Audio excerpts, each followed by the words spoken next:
Hi, I'm Michael, and I'm here to review the worst movie of 2018, and of all time, Incredibles 2. More like Incredibles 2 shitty to be worth my time. There's going to be spoilers about every aspect of this film, even though I don't recommend you see it either way. First off, I'm going to talk about the good things in this film. I like a lot of the risks they took. It actually had me guessing the whole way through, and was kind of a dick jerker if you ask me, more than Monica Lewinsky.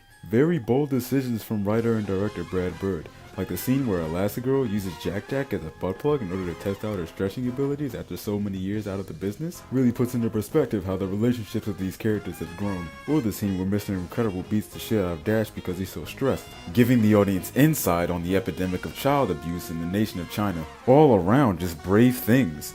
Now on to the things I don't like. I don't like how YMS gave it a negative review simply for the fact that Elastigirl was too thick. Yes, it has nothing to do with the movie itself at all, but it really rustled my jimmies. Elastigirl was thick as fuck! Dude must be gay or something.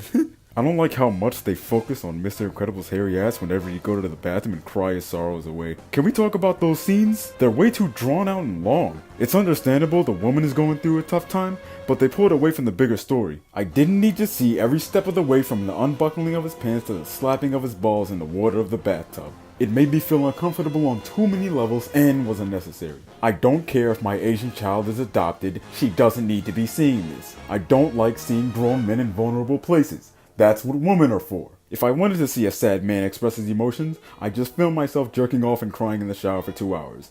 When would I not? I don't know. Frozone was just a black stereotype. He called way too many people honkies. I got insight that Samuel L. Jackson wasn't actually there to record his lines and just showed up for promotion. If true, it really shows. Sam wouldn't say majority of the things that his character said in the movie.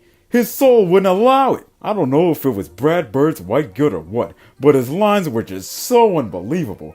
I don't even think I can repeat them. Not even sure I'd want to. Ironically enough, there's not much representation in this film. I guess you have that lesbian that goes down on Elastigirl in that one end credit scene, showing where Helen actually was when she wasn't doing missions. But that wasn't nearly enough for me. Where was my decasexual paraplegic crack-addled cancer survivor with a tumor on one side of their jaw and a hole in their neck from smoking so many sagegis? Was it him? Her? Don't tell me it was them. They probably have gonorrhea. And my uncle told me not to trust gays, especially after that one Wednesday night at 7/8 Central Time only on Disney Channel. And the villain was fucking retarded. I mean, building the world's biggest crack pipe in order to smoke the caramelized insides of every burn victim the heroes didn't save in order to make them have nightmares of their failures? What type of weak shit is that? Personally, I would have had a way better plan to recreate the events of Jesus Christ's death with their children and unborn children. Would have been a terrible event that fucked with the heroes and would have had people talking all throughout the rest of 2018. Honestly, the only good character was Screenslaver. He straight up Hank Pym'd Elastigirl. I give movies automatic extra points for physical violence against women because it's so rare in films nowadays, so it's good to see Brad Bird has a backbone. But that doesn't make up the lack of effort put into the film. I didn't get to see the thick ass of Frozone's wife. Just from that voice, you know she got a fat ass. It can't just be me.